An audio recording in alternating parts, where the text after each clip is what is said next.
یہ بجٹ جو ہے IMF سے پوچھ کے بنایا جا رہا ہے، اور IMF کہہ رہا ہے کہ گورنمنٹ کے ملازمین کی تنخواہیں جو ہیں وہ نہیں بڑھانی. تو IMF کہہ رہا ہے کہ نہیں بڑھانی، تو وہ گورنمنٹ کے ملازمین کی تنخواہ جو ہے ہماری حکومت نہیں بڑھائے گی. تو یہ ہوتا ہے تب جب آپ قرضوں پر بنیے سے قرضہ لیتے ہو اور سود در سود جب آپ واپس کرتے ہو، تو کبھی وہ بجلی مہنگی ہونے کی شکل میں، کبھی وہ گیس مہنگی ہونے کی شکل میں، کبھی وہ پیٹرول کی صورت میں، یہ آپ کے اوپر بم در بم جو ہے وہ گرائے جا رہے ہیں.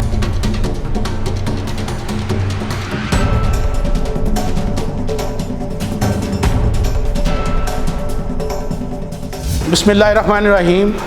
آغاز کی آواز کے ساتھ سلامتی کی ڈھیروں دعاؤں کے ساتھ ساجد کاظمی سلام عرض کرتا ہے. میری غیور اور روشن ضمیر مگر حالات کی ستم ظریفی میں پسی ہوئی قوم، آغاز کی آواز کے ساتھ آج ہم آپ کو جس شخصیت سے ملوانے جا رہے ہیں، میڈم روبینہ جبیل آل پاکستان ورکرز کنفیڈریشن کی پریزیڈنٹ ہیں. صنف نازک ہیں، لیکن ان کے عمل اور ان کی کارکردگی، ان کے فرائض منصبی کہیں بھی آپ کو ان کی نزاکت نظر نہیں آئے گی. مرد آہن کی طرح فولادی اعصاب کی مالک ہیں. انہوں نے کبھی گرمی کی تپش کو خاطر میں نہیں لائیں، کبھی سردی میں انہوں نے اپنے کمرے میں بیٹھ کر اپنے فرائض سے غفلت کا مظاہرہ نہیں کیا. مزدوروں کی نمائندگی کے لیے، مزدوروں کے حقوق کی دستیابی کے لیے، ان کے حقوق کی آواز بلند کرنے کے لیے صوبائی اور مرکزی محکمہ جات کی آپ پریزیڈنٹ ہیں، خواتین کی پریزیڈنٹ ہیں، یوتھ کی پریزیڈنٹ ہیں، اور آل پاکستان وابڈا hydro electric workers union, railway محکمہ بجلی اور دوسرے بڑے محکموں میں آپ کی کارکردگی آپ کی پہچان ہے. ہم پاکستانی شہری کی حیثیت سے ہماری حکومت کون ہے، ہم کہاں پر بس رہے ہیں، ہمارا مستقبل کیا ہے، ہمارے بچوں کا مستقبل کیا ہے، قومی اداروں کا مستقبل کیا ہے جو تباہ حال ہو چکے ہیں. میں بڑے ادب سے ملتمس ہوں میڈم روبینہ جمیل صاحبہ سے، پریزیڈنٹ ہیں محنت کشوں کی، محروم طبقے کی، کہ ان کا کیا پروگرام ہے، ان کا کیا لایا عمل ہے. ان کو بہت بڑا سوالیہ نشان ہے کہ اس وقت ان کی کارکردگی جو ہے اس پر بھی سوالیہ نشان ہے کہ کیوں مزدور پستا چلا جا رہا ہے، اور آپ ایز ٹریڈ یونینسٹ ان کے لیے کیا لایا عمل رکھتی ہیں. اگر آپ صورتحال دیکھیں مزدوروں کی، تو پچھلی کئی حکومتیں جو ہیں وہ آئیں اور انہوں نے بڑا دعوے کیے اور بڑے ایسے دبنگ نعرے لگاتی بھی آئیں، اور انہوں نے کہا کہ وہ برسر اقتدار آ کر پاکستان میں کسانوں کے حالات بدل دیں گی، خواتین محنت کشوں کے حالات بدل دیں گی، نوجوانوں کو وہ اس طرح سے ابھار کے اوپر لائیں گی، کیونکہ نوجوان ہی وہ قیادت ہیں جو آگے آتے ہیں، اور مزدوروں کے حالات کو بدلنے کی بات کی. لیکن ہم نے دیکھا پریکٹیکلی کہ جب وہ برسر اقتدار آئے تو ان کے ہاتھ پاؤں سب بندھے ہوئے تھے، اور انہوں نے اس طریقے سے کام نہیں کیا جس پرجوش طریقے سے وہ آئے تھے کہ انہوں نے آ کر مزدوروں کے لیے، کسانوں کے لیے، خواتین کے لیے جو ہے وہ کام کرنا ہے. اس میں میں سمجھتی ہوں کہ جو آج جو صورتحال ہے، اگر ہم آج کے تناظر میں بات کریں تو آج حالات جو ہیں وہ بہت کٹھن ہیں، بہت مشکل حالات ہیں، کیونکہ آپ دیکھ رہے ہیں کہ سب سے زیادہ اگر مزدوروں کو کوئی چیز پریشان کرتی ہے تو وہ ان کو 2 وقت کی روٹی اور ان کی معاشی حالت جو ہے وہ سب سے زیادہ ان کو، اگر وہ ٹھیک نہیں ہے تو وہ اس پہ سب سے زیادہ پریشان ہوتے ہیں. آج آپ حالات دیکھیں کہ بیسک کموڈٹیز کو اٹھا لیں تو ان کے آپ حالات دیکھیں کہ کیا جو ہم روزمرہ جو چیزیں کھانے کے لیے استعمال کرتے ہیں، کیا ایک مزدور کی اس تک رسائی ہے؟ کیا ایک خاتون جو فیکٹری میں کام کرتی ہے اس کی اتنی تنخواہ ہے کہ وہ پیٹ بھر کر روٹی جو ہے وہ خود بھی کھا سکے اور اپنے گھر والوں کو اور اپنے بچوں کو اور والدین کو کھلا سکے؟ تو میں سمجھتی ہوں کہ یہ لمحہ فکریہ ہے حکمرانوں کے لیے کہ حکمران جو ہیں وہ اس طرح کی پالیسیز بنا رہے ہیں جس میں نہ کوئی مشاورت ہے، نہ کوئی خواتین ورکرز سے مشاورت ہے، نہ مزدوروں سے کوئی مشاورت لی جا رہی ہے، نہ کسانوں سے، اور نہ عام آدمی کی کوئی مشاورت لی جا رہی ہے. تو میں سمجھتی ہوں کہ وہ پالیسیز جو ہیں جو کھل کے سامنے آ گیا ہے کہ international monetary fund IMF world bank سے وہ پالیسیز بنوائی جا رہی ہیں، اور آپ کے بجٹ جو ہیں وہ آپ کے حکمران یا وہ ہم سے پوچھ کر بجٹ نہیں بنا رہے، جو کوئی زمانہ تھا कि वो उससे पहले मीटिंग्स होती थी और हमसे पूछ कर जो था कुछ हमारी भी गुजारिशात जो थी वो बजट में रखी जाती थी। लेकिन आज ये बजट जो है IMF से पूछ के बनाया जा रहा है और IMF कह रहा है कि गवर्नमेंट के मुलाजमीन की तनख्वाहें जो हैं वो नहीं बढ़ानी। तो IMF कह रहा है कि नहीं बढ़ानी तो वो गवर्नमेंट के मुलाजमीन की तनख्वाह जो है हमारी हुकूमत नहीं बढ़ाएगी। तो ये होता है तब जब आप कर्ज़ों पर बनिए से कर्जा लेते हो और सूद दर सूद जब आप वापस करते हो तो कभी वो बिजली महंगी होने की शक्ल में, कभी वो गैस महंगी होने की शक्ल में, कभी वो पेट्रोल की सूरत में, ये आपके ऊपर बम दर बम जो है वो गिराए जा रहे हैं। तो मैं समझती हूँ कि ये हालात अभी भी अगर मौजूदा हुकूमत चाहे तो उसको कंट्रोल कर सकती है और हो सकता है कि वो कंट्रोल कर ले, क्योंकि ब्लेमिंग गेम जो है वो कब तक चलेगा, आखिर कब तक ब्लेमिंग गेम जो है चलेगा। मैं इसको कहती रहूँगी, वो उसको कहता रहेगा, ये ब्लेमिंग गेम से काम नहीं चलेगा। अब ज़रूरत ये है कि आप अपने लोगों के लिए अपनी कॉन्स्टिट्यूंसी में जहाँ पर ज़्यादातर 80% लोग जो हैं वो गरीब हैं, जहाँ पर एक ख़वातीन की बड़ी तादाद जो है वो इस मुल्क में बसती है और वो तादाद जो है गरीब और मिडिल क्लास तबके से ताल्लुक़ रखती है और ज़्यादातर तादाद जो है वो गरीबों की है। तो मैं समझती हूँ कि वो अपने बच्चों को कैसे पढ़ाएंगे जब पेट भर के 2 वक्त की रोटी ही नहीं मिलनी, तो वो अपने बच्चों को कैसे पढ़ाएंगे। आज आप देखें कि इदारों की सूरत हाल कि मज़दूरों को लेकर अगर वर्कर वेलफेयर फंड बना हुआ है या पैसे का इदारा है जहां से हमें हमारे हेल्थ कार्ड बनते हैं और मज़दूरों के बच्चों को स्कॉलरशिप मिलते हैं, डेथ ग्रांट मिलती है, मैरिज ग्रांट मिलती है, वहां तक आज हमें पहुंचने में इतना टाइम लग रहा है और कहा जा रहा है कि जी डेथ ग्रांट लेट है, जी EOBI खाली हो चुका है, जी वर्कर वेलफेयर फंड की जो ग्रांट्स हैं वो ख़त्म हो चुकी हैं। मैं समझती हूँ कि ये सारी बातें जो हैं ये गलत हैं। ये माजी में जो हुक्मरान अपने आप को कहते रहे कि वो दूधों के धुले हुए थे, वो कोई दूधों के धुले हुए नहीं थे। जो आता है यहाँ पे जब उसको खाने को मिलता है तो मीठा मीठा हप कड़वा कड़वा थू थू करके वो चला जाता है। मैं समझती हूँ कि ये वक्त है हमारे पास कि हम अपने लोगों को मोबिलाइज करें, हम उनको अवेयर करें, हम उनके लिए बाकायदा एक ग्रुप की शक्ल में उनके साथ डिस्कशन करें, उनके इलाकों में जाके डिस्कशन करें, चाहे वो यूथ हो, चाहे वो ख़वातीन हो, चाहे वो मज़दूर हो, उनके साथ हम खुलकर बात करें, उनकी मोबिलाइजेशन करें और पूरे मुल्क में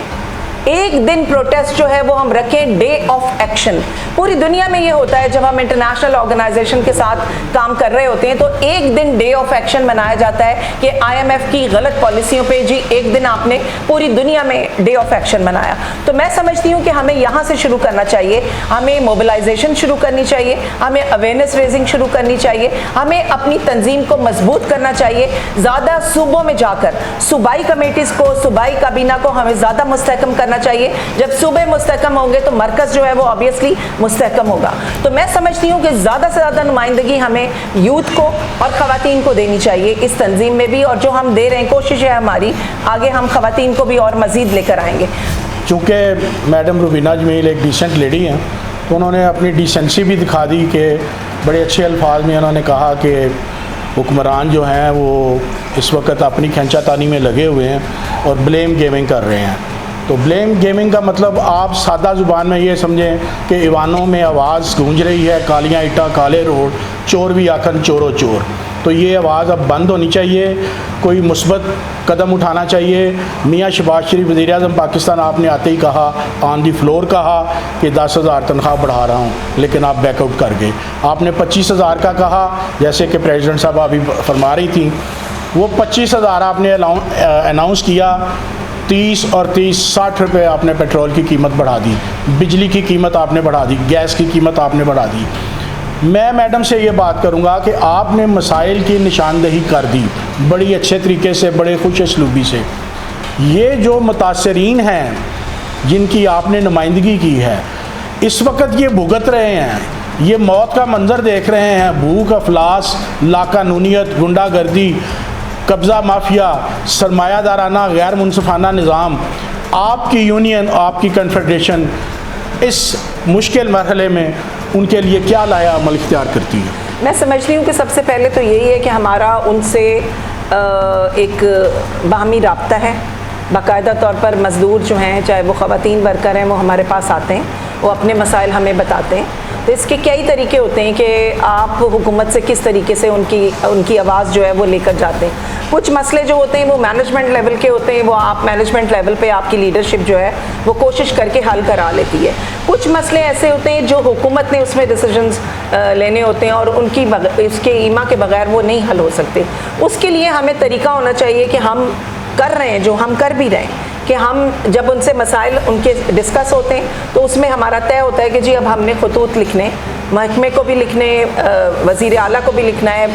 उनसे टाइम लेना है, चीफ मिनिस्टर से टाइम लेना है, तो हम समझते हैं कि ये भी एक तरीका है। और अगर वहाँ से हमारे ख़तों को रद्दी की टोकरी में डाल दिया जाता है और कोई जवाब नहीं आता, तो उसके बाद हमारा होता है एक एहतजाज, जो सबसे ज़्यादा मैं समझती हूँ कि एहतजाज का रास्ता जो है वो हमेशा पुरअमन एहतजाज हम लोगों ने किया है। तो मैं समझती हूँ कि ये स्ट्रैटेजी कोई बुरी स्ट्रैटेजी नहीं है। और इसमें हम ये भी करते हैं कि जो हमारे से मुताल्लिका जो सेक्रेटरी लेबर्स होते हैं, जो चीफ सेक्रेटरी होते हैं, उनके साथ हम मीटिंग्स के लिए भी राहें हमवार करते हैं कि मीटिंग्स की जाए और मज़दूरों के जो मसाइल हैं वो एक अच्छे तरीके से उनकी टेबल पर रख कर बाकायदा उनसे निगोशिएट कर और उनसे टाइम लेकर और ये बताया जाए कि कब तक हल हो रहे हैं। मैं तो आपको बताती हूँ कि अल्हम्दुलिल्लाह ऐसे मसाइल भी हुए हैं जो हमने टेलीफोन पे हल करवा लिए, कि टेलीफोन के ज़रिए बात करके हमने हल करवा लिए। हालांकि हम सरमायादारों की या ब्यूरोक्रेट की गुड बुक्स में नहीं है और ना हम रहना चाहते हैं, लेकिन ये कि आपके अंदर कितनी पावर है, कितनी स्किल्स हैं कि आप अपनी बात को कितने अच्छे तरीके से उन तक पहुँचाते हो, आगे मेहनत कशों की बात आप लेकर आते हो, उनकी बात को आगे किस तरह पहुंचाते हो। तो मैं समझती हूँ कि आज हमें ज़रूरत है इस कॉन्फेडरेशन को मज़ीद मजबूत करने की, और जो तंजीमें आ रही हैं उनको अपने साथ लेकर छोटे छोटे मसाइल को ख़त्म कर एक और बड़े पैमाने पर जाकर हमें पूरे नेशनल लेवल पे हमें एक भरपूर तरीके पे वो करने की ज़रूरत है। क्योंकि निजकारी को हम नहीं समझते कि ये मसाइल का हल है, चाहे वो वापडा की हो, चाहे वो रेलवे की हो, चाहे वो किसी भी पब्लिक सेक्टर की हो। स्टेट ओन्ड कंपनियां स्टेट ओन की ही ओनरशिप में रहनी चाहिए। अगर कुछ खराबी है तो उनको ठीक करना चाहिए, चाहे जाए कि आप उसको बेच दो। ये बेचना मसाइल का हल नहीं है, इससे मजदूर बेरोज़गारी बढ़ेगी, इससे लाकानूनियत बढ़ेगी। जब बेरोज़गारी होगी तो आपको पता है मुल्क में लॉ एंड ऑर्डर की सिचुएशन जो है वो ख़राब होती है। इस वक्त आपका मजदूर जो है वो लुकमे के लिए, भूख के लिए, बच्चों की फ़ीस के लिए वो बेयारो मददगार है। आप एज़ कॉन्फेडरेशन प्रेसिडेंट उनके लिए क्या प्लान रखती हैं? मैं समझती हूँ कि हमें फौरी तौर पर जो हुक्मरान तबका है, जिनकी ज़िम्मेदारी है, जो रियासत है, जो जिनकी रियासती जो है अमूर जिन्होंने संभाला हुआ है, हमारी ज़िम्मेदारी है कि हम उनसे रब्ता करें जी। उन तक मज़दूरों की गुजारिशात को पूरा एक डेलीगेशन जाए और ये तमाम बातें 1 2 3 4 करके उनके साथ हम बैठ कर तय करें और कोई आर्गूमेंट के साथ तय करके आएँ और उनसे इसकी वो श्योरिटी लेकर आए कि ये बात, इस मामले को वो हमें बताएं कि वो कितने दिन में और कैसे हल करेंगे। क्योंकि मैं समझती हूँ कि इसके बगैर आपके पास कोई रास्ता नहीं है। एहतजाज का रास्ता है, खतूत का रास्ता है, अपनी ऑर्गेनाइजेशन को मज़ीद मजबूत करने का रास्ता है, और उसके बाद आपका मुलाकातों का रास्ता है, जो आपको मिलकर उनके साथ बैठकर एक कमेटी बनाएं जो जाए और जो प्राइम मिनिस्टर से जाकर बात करे। जब वो सब तमाम तबका हाय ज़िंदगी के लोगों को मिल रहे हैं तो मज़दूरों से भी वो क्यों नहीं मिलेंगे? मैं समझती हूँ कि हमें मिलना चाहिए और हमें मिल बैठ कर बात करनी चाहिए। जी नाज़रीन, आपने madam Rubina Jameel all Pakistan workers confederation की प्रेसिडेंट की बातें सुनी, और मैंने भी इस बात की गवाही दी कि आपकी जो एक लंबा अरसा आपने तकरीबन 30 साल से आप मज़दूरों की नुमाइंदगी कर रही हैं। इस वक्त बहुत ज़्यादा ज़रूरत है आपकी नुमाइंदगी की, मेहनत कश तबके की, क्योंकि आगाज़ की आवाज़ दरअसल आवाज़ ही महरूम तबके की है, बेइंसाफ़ी का शिकार। इस वक्त तकरीबन 11 या 12 जमातों का इत्तेहाद मुल्क पर हुक्मरानी कर रहा है। अमीर तरीन तबका जो है वो हुक्मरानी कर रहा है। आप कहती हैं जी फ़ंड्स इकट्ठे होने चाहिए, किसी भी तंजीम की बुनियादी कामयाबी के जो पहला बुनियादी इकाई है वो उसके फ़ंड्स होते हैं। तो मैं आपके मौजूदगी में मैं हुक्मरान, अमीर तरीन हुक्मरानों से कहूँगा कि आप भी मेहनत कशों के लिए, इस मुल्क के लिए कुर्बानियाँ दें, अपनी अपनी बड़ी बड़ी शुगर मिलें, टेक्सटाइल मिलें और बड़े बड़े बिज़नेस पॉइंट जो हैं वो हुकूमत में के ख़जाने में जमा करवाएं। پھر ہم سمجھیں گے کہ آپ بھی واقعی ہی قوم کے اور اس ملک کے خیر خواہ ہیں۔ ادروائز جو آپ کے متعلق آج سوچا جا رہا ہے سیاستدان کے بارے میں کہ آپ صرف اپنے مفادات کی جنگ کرتے ہیں، قوم کے مفادات کی جنگ نہیں کرتے۔ آغاز کی آواز کے ساتھ